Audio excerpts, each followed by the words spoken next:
اور جس وقت آپ نے کہہ دیا کہ میں مجبور ہوں میری مدد کر، تو پھر ختم ہو گئی دوستی۔ لوگوں کے تعلقات آپ کے ساتھ تب تک ہیں جب تک آپ ان سے کوئی ضرورت وابستہ نہیں کرتے۔ کریم محبوب فرمانے لگے بندوں کے سامنے دکھ نہ بیان کرنا، اللہ تجھے کبھی غنی نہیں کرے گا۔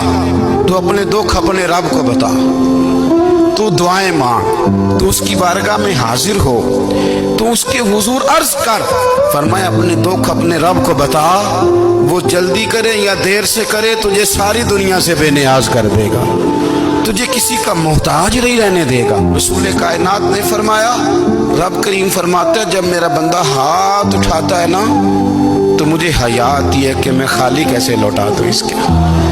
اتنے بڑے بادشاہ کی بارگاہ میں، او بھائی لوگوں سے عزتیں تلاش کرتے ہو تو وہ کیا تمہیں عزت دیں گے؟ وہ تو کل اچھا کہتے ہیں پرسوں برا کہنے لگ جاتے ہیں۔